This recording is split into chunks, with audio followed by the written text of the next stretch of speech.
Assalamualaikum warahmatullahi wabarakatuh. Selamat siang, shalom, salam sejahtera bagi kita sekalian, Om Swastiastu, Namo Buddhaya, salam kebajikan.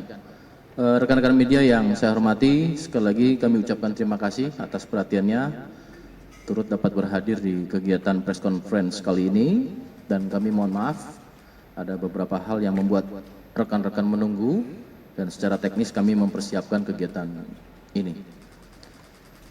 Rekan-rekan, pada hari ini, tepatnya hari Selasa tanggal 7 April, 7 Mei 2023, ya. Pada tanggal 7 Mei 2024, kami akan melakukan kegiatan press conference dari Barreskrim Polri. Dalam hal ini dilakukan oleh Direktorat Siber, oleh Bapak Direktur, dan kemudian juga berkolaborasi, sinergi, di sini juga ada dari Satker Divuminter, kemudian juga dari lembaga terkait, stakeholder, yaitu dari imigrasi. Ya. Rekan-rekan, press conference yang kami sampaikan kali ini terkait dengan kegiatan manipulatif data, ya. Tentunya hal ini menjadi komitmen dan konsisten Polri untuk melakukan kegiatan-kegiatan yang bersifat baik preemptif, preventif, termasuk salah satunya di sini adalah kegiatan penegakan hukum yang dilakukan oleh Direktorat Siber.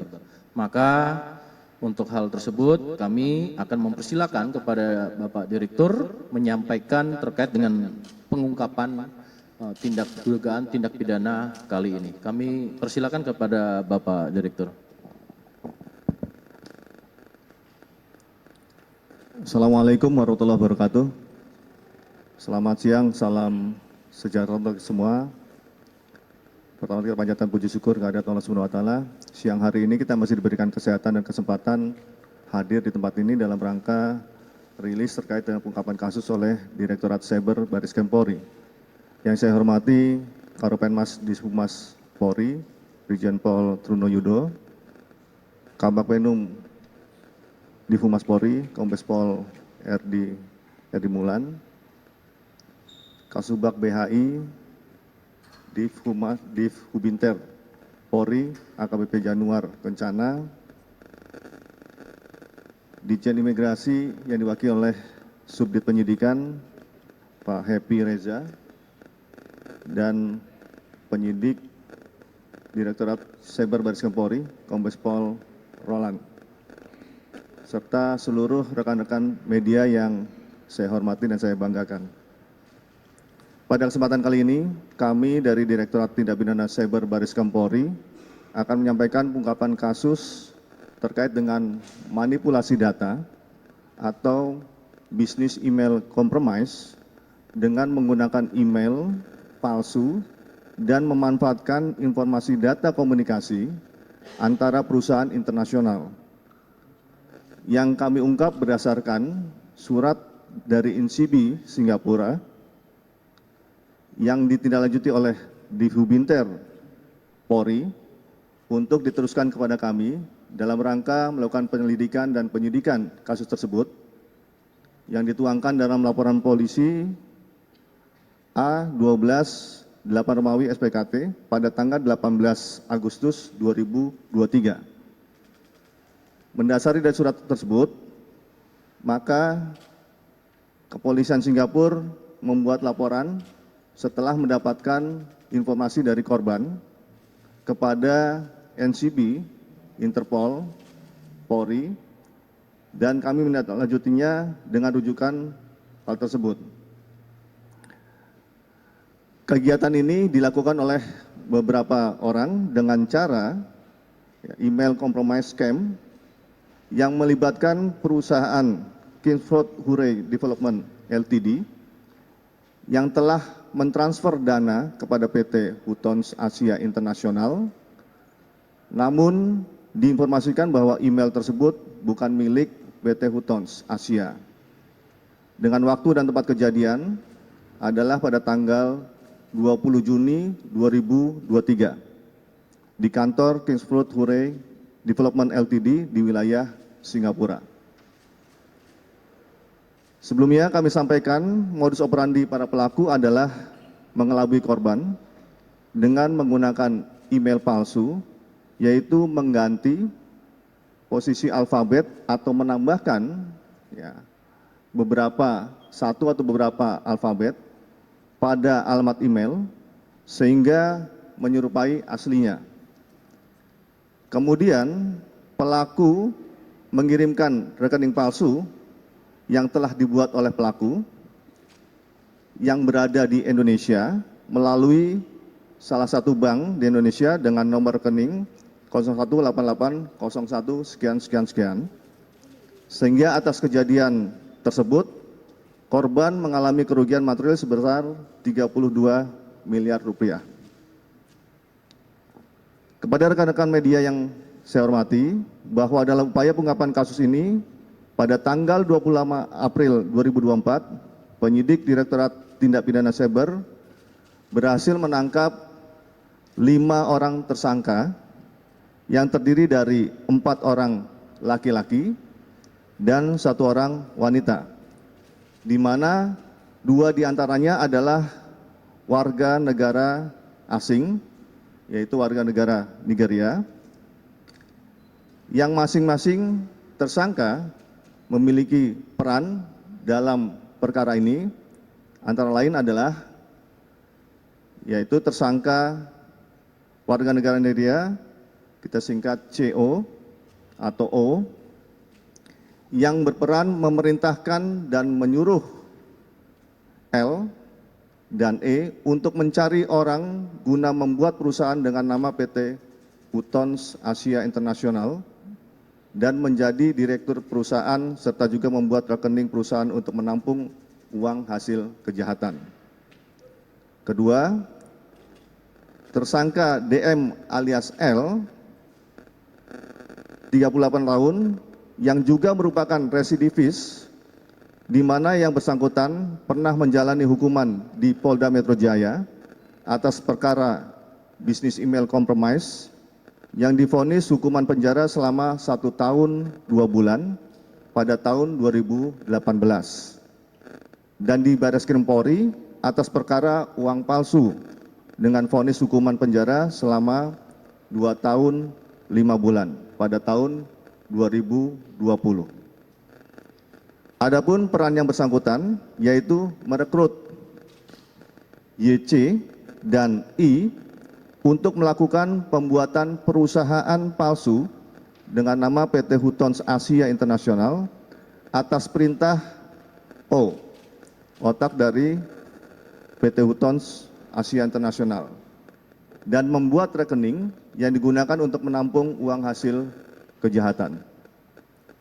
Ketiga, tersangka EJA, 37 tahun, warga negara Nigeria, berperan sama dengan saudari DM, yaitu diperintahkan oleh O, warga negara Nigeria, merekrut YC dan I untuk melakukan pembuatan perusahaan palsu dengan nama PT Hutons Asia International, dan rekening tersebut digunakan untuk menampung uang hasil kejahatan. 4.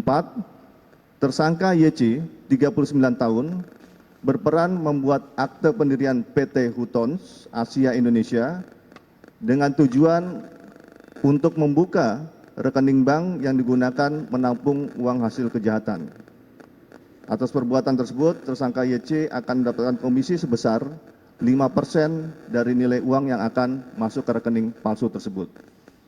Kelima, tersangka I, 49 tahun, berperan bersama-sama dengan saudara YC membuat perusahaan fiktif dengan nama PT Hutons Asia International, di mana yang bersangkutan selaku direktur pada perusahaan tersebut dan membuka rekening atas nama perusahaan, dan pembuatan tersebut akan mendapatkan fee sebesar 10% dari uang yang masuk. Pada tanggal 25 April 2024, kelima tersangka tersebut dilakukan penangkapan di wilayah hukum DKI Jakarta, turut diamankan satu warga negara Nigeria atas nama Henry Chidum Emesi, 34 tahun, yang sedang menggunakan tembakau gorila dan ditemukan padanya 5 linting tembakau gorila tersebut yang sudah dikoordinasikan dengan Direktorat Narkoba Bareskrim dan dilimpahkan kepada imigrasi karena tidak memiliki identitas. Kelima tersangka tersebut telah dilakukan penahanan sejak tanggal 26 April 2024 dan terhadap satu warga negara Nigeria sudah diserahkan kepada pihak imigrasi untuk diproses lebih lanjut.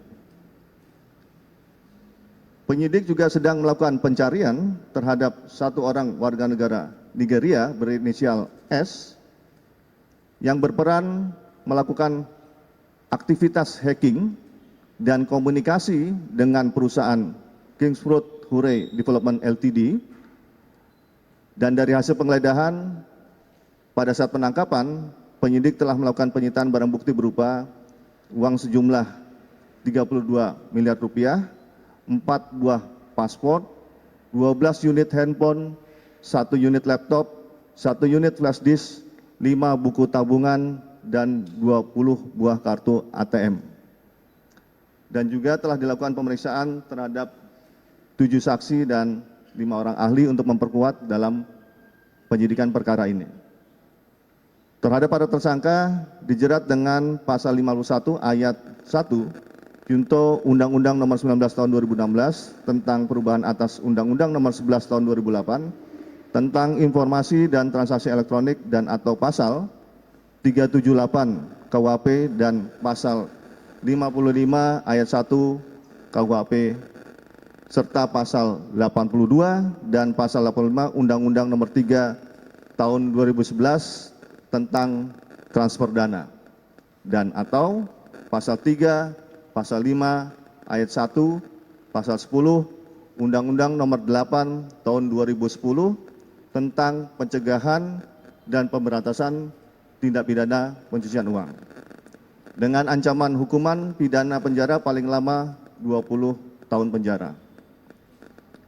Pengungkapan kasus ini berhasil diungkap dengan adanya kerjasama antara Bareskrim Polri, Interpol, serta Kepolisian Negara Singapura.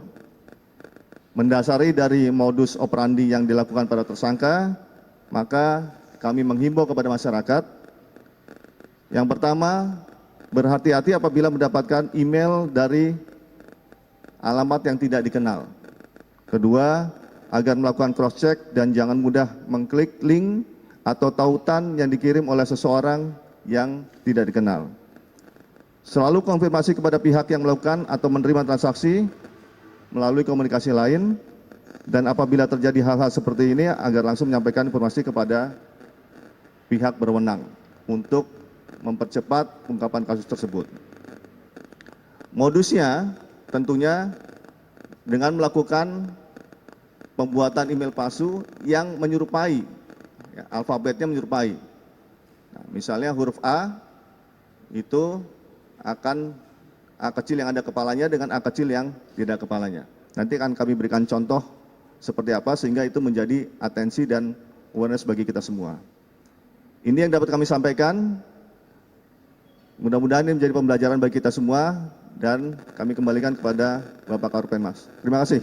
Wassalamualaikum warahmatullahi wabarakatuh.